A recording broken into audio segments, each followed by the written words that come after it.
بھائی وقت دیں حالات کو، حالات بدل جاتے ہیں، تبدیلی آ جاتی ہے۔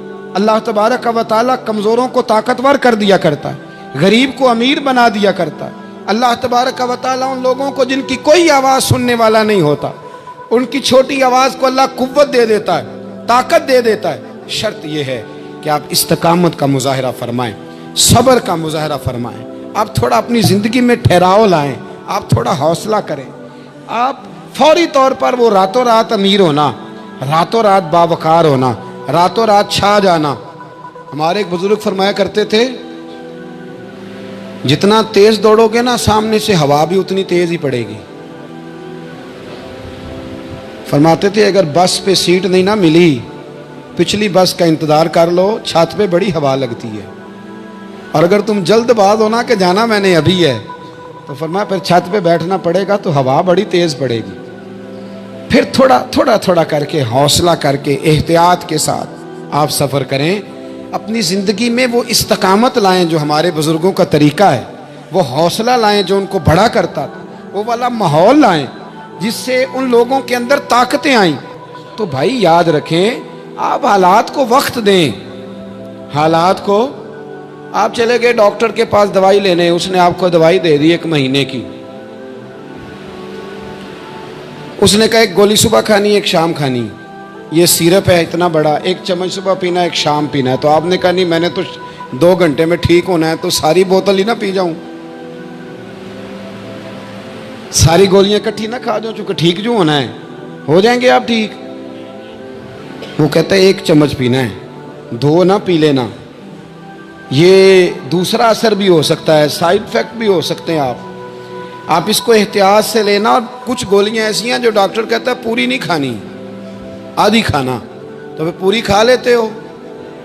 بھائی تھوڑا انتظار کریں، آپ جہاں کھڑے ہیں، جس مقام پہ کھڑے ہیں، استقامت کا مظاہرہ کریں، تھوڑا وقت دیں، بڑی بات نہ کریں لیکن تھوڑا ٹائم دیں، تھوڑا حوصلہ کریں۔ ہم فوراً رزلٹ اناؤنس کرتے ہیں، فوراً۔ میرے سنگی کئی دفعہ کہتے ہیں کہ حضرت صاحب آپ کیسا محسوس کرتے ہیں، تو میں کہتا ہوں میں تو سیدھا محسوس کرتا ہوں۔ ہمیں لوگ فون کرتے ہیں ٹائم دو، جس کو دے دیا اس کے کاغذوں میں ویری گڈ ہے، اور جس کو نہیں دیا وہ سلام بھی نہیں لیتا، فون بند کر دیتا ہے، چھٹی۔ ویری گڈ آپ اس کے کاغذوں میں ہے جس کی بات پہ آپ پورے، اور جس کو آپ کہہ رہے ہیں کہ نہیں ذرا تو پیار کر، محبت کر، تو ٹائم دے، تو وہ اس بات کے لیے تیار ہے۔ تو آپ صبر کریں، آپ حوصلہ کریں، آپ جس سٹیٹس میں، اور زندگی میں یاد رکھیں جتنا کوئی آپ کو اونچی اور بڑی جگہ پہ بیٹھا نظر آئے گا نا، اتنا زیادہ آزمائش کا شکار ہوگا وہ شخص۔ اس کے لیے روز ایک چوراہا ہے، روز ایک چوک ہے۔ اگر 20 لوگ آپ سے روزانہ رابطے میں ہیں تو آپ ایک جگہ پہ جا سکتے ہیں، یا 2 جگہ پہ 17-18 نے آپ سے ناراض ہونا ہے۔ آپ محسوس کریں اس بات کو۔ آپ جہاں بیٹھے ہیں، جس اسٹیج پہ آپ بیٹھے ہیں، آپ اپنی سیاسی جماعتوں کو دیکھ لیں، 10 بندے نکل کے ادھر چلے جاتے ہیں تو 5 نکل کے ادھر چلے جاتے ہیں، تو 6 اپنے الگ ایک گروپ بنا لیتے ہیں، تو 7۔ تھوڑا حوصلہ کریں، وقت دیں، حالات وقت پر تبدیل ہو جایا کرتے ہیں، سچائیاں ثابت ہو جاتی ہیں۔ جلد بازی والے ماحول سے نکلیں، حوصلہ، توانائی، یہ درست ہے کہ ہم انسان ہیں، کمزور ہیں، ہمیں پریشانی ہوتی ہے، ہمارے اعصاب پر چیزیں سوار ہوتی ہیں، ہم ٹینشن بھی لیتے ہیں، لیکن بہرحال جب آپ کو آپریشن کرانا ہے تو پھر آپ کو تھوڑی دیر کے لیے آنکھیں بند رکھنی پڑیں گی۔ جب آپ کو ٹھیک ہونا ہے تو پھر آپ کو بیماری کو وقت دینا ہی پڑے گا، پھر آپ کو انتظار کرنا ہے، اور وقت بہت بڑا منصف ہے۔ اور بھائی بہت بڑے فیصلے ہو جاتے ہیں، بڑے بڑے انصاف ہو جاتے ہیں، اگرچہ وقتی طور پر فضا کچھ اور بنتی ہے، لیکن سچ ہمیشہ سچ ہوتا ہے، حق ہمیشہ حق ہوتا ہے، حق نکھر جایا کرتا ہے۔ بہت سارے جھوٹ اور پراپوگنڈے کے بیچ میں سے سچ میں طاقت ہوتی ہے، وہ خود اپنی قوتیں بنا کے بیچ میں سے اڑ جایا کرتا ہے، اور اڑ کے وہ چھا جایا کرتا ہے، اس کے اندر قوت ہوتی ہے، ہمت ہوتی ہے۔ وقت دیں، حالات کو ٹائم دیں، آپ دیکھیں کتنی جلدی حالات بدلتے ہیں۔ بڑا نام ہے امام احمد بن حنبل کا، بڑا تذکرہ ہے، بڑا کچھ ہے۔ پتہ ہے آپ کو کہ امام احمد بن حنبل کتنا عرصہ جیل میں رہے ہیں؟ امام صاحب کو اتنے درے مارے جاتے تھے کہ جب آپ کا کرتا اتارا جاتا تھا تو اس سے خون نچڑ رہا ہوتا تھا. آج ہم مسند امام احمد بن حنبل اے سی والے کمرے میں بیٹھ کے پڑھتے ہیں، اور جب ہم اس کا حوالہ دے رہے ہوتے ہیں تو ہم کہہ رہے ہوتے ہیں تو پتہ میں کتنا بڑا آدمی ہوں، 14 جلدوں کی کتاب میں سے حوالہ دے رہا ہوں. اس بندے سے پوچھو جس نے لکھی ہے، اس سے پوچھو جس نے یہ کمال کیا ہے. اور اتنا بڑا آدمی اور سچا بادشاہ مار رہا ہے. ایک دن اس نے تانا بھی دیا، کہنے لگا احمد بن حنبل مجھے بھی پتہ ہے آپ ٹھیک ہیں اور آپ کو بھی پتہ ہے آپ ٹھیک ہیں، ظلم ہو رہا ہے، زیادتی ہو رہی ہے، پر لوگ آپ کی سپورٹ کیوں نہیں کر رہے؟ دنیا آپ کے پیچھے کیوں نہیں چل رہی؟ کوئی آپ کے ساتھ کیوں نہیں آ رہا؟ تو امام احمد بن حنبل کہنے لگے اتنا ہی کافی نہیں کہ تو میرے اوپر ظلم کر کے بھی مجھے سچائی کہہ رہا ہے، یہ میری جیت کافی نہیں. اور فرمایا اگر تو نے رزلٹ دیکھنا ہوا نا تو تیرا اور میرا رزلٹ جنازے والے دن نکلے گا. حضرت سلطان بہو سے کسی نے کہا تھا زندگی میں بڑے مرید ہوئے، کہنے لگے نہیں، رب دا طالب کوئی نہیں ملیا، جو ملیا طالب زردہ ہو. آئے ہیں لوگ تعویذ دھاگا لینے، رب دا طالب کوئی نہ ملیا، جو ملیا طالب زردہ. وہ لینے آئے تھے تعویذ، ہم نے بھی دے کے بھیج دیا، بات ختم ہو گئی. شاہ بقی الدین ابن مخلد کے استاد فرمانے لگے کہ بیٹا تیرا ظرف بڑا ہے اور میرا علم تھوڑا ہے، اگر تو نے صحیح طرح پڑھنا ہے تو بغداد امام احمد بن حنبل کے پاس چلا جا، صحیح طرح پڑھ، پھر وہ تیری تشنگی ختم کریں گے، تیری پیاس بجھا دیں گے، چلا جا. کہتے ہیں میں کشتی میں بیٹھا آنے کے لیے، رستے میں طوفان آ گیا، کشتی کو جانا کہیں اور تھا، چلی کہیں اور گئی. ایک جزیرے پہ ہم اترے.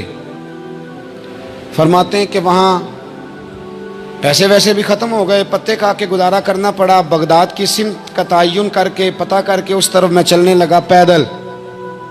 ہمارا بچہ ماشاءاللہ سے جو ابا جی سے پورے پیسے لے کے جاتا ہے نا پڑھنے کے لیے، اس کا بھی پورا پریشر ہوتا ہے ابا جی کے، آپ کو پتہ نہیں میں پڑھائی کر رہا ہوں، حالانکہ بعد میں پیسے سارے اپنے اکاؤنٹ میں جمع کراتا ہے، ابا جی کو دیتا، لیکن پریشر کریٹ کرتا ہے کہ میں تعلیم حاصل کر رہا ہوں آپ کے حکم پر، لہذا آپ میرا احسان مانیں، معاذ اللہ تعالی.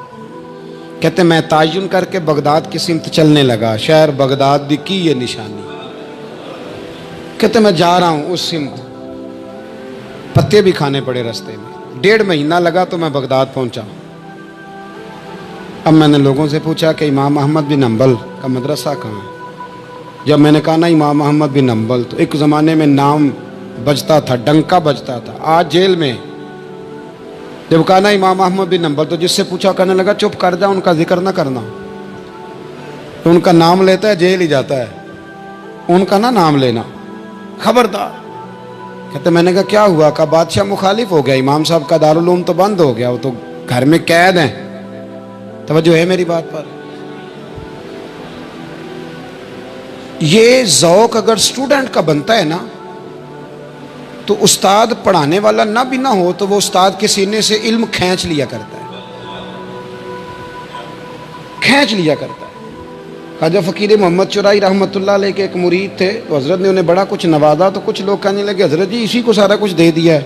فرمانے لگے بیلیاں ادیاں داواں ہی بڑیاں سن، یہ تو مینوں ریڑک کے مکھن کٹ کے لے گیا ہے. ادیاں داواں ہی بڑیاں سن. کچھ لوگ ہوتے ہیں نا پیارے، انہیں طریقہ ہوتا ہے، دعا لے لیتے ہیں اور کچھ کہتے رہتے ہیں حضرت جی دعا کرنا، اور دعا لینے والا کام کوئی نہیں کرتے، کہتے رہتے ہیں دعا کرنا. کہتے میں لوگوں نے کہا کہ وہ مدرسہ بند ہے، آپ کہاں جائیں گے؟ تو میں نے کہا میں کہیں بھی جاؤں کوئی ذریعہ حضرت تک پہنچنے کا کوئی ذریعہ نہیں. ان کے گھر کو بادشاہ نے سب جیل بنا دیا، سپاہی دروازے پہ کھڑے. آپ نے فرمایا پھر بھی ایک بندہ کہنے لگا اتنی نیکی کر سکتا ہوں کہ میں تمہیں ان کا دروازہ دکھا سکتا ہوں. آپ فرمانے لگے میرے لیے اتنا بھی کافی ہے، ذکر حبیب کم نہیں وصل حبیب سے، اتنا بھی میرے لیے کافی ہے. اس نے دور سے کھڑے ہو کے کہا وہ جہاں سپاہی کھڑے ہیں نا وہ امام صاحب کا دروازہ ہے. شاہ بقی الدین صاحب کہتے ہیں میں نے کہا تو اب جا، اب دیکھنا میں علم کیسے حاصل کرتا ہوں. صبر دیکھو، استقامت دیکھو، حوصلہ دیکھو. آپ فرماتے ہیں کہ میں نے نا اپنے سر سے ٹوپی اتار کے کسی کو دے دی اور بال میں نے بکھیر ڈالے سارے. ایک جگہ سے 2 جگہ سے کرتا میں نے پھاڑ لیا، ہاتھ میں نا میں نے پیالہ پکڑ لیا مانگنے والا،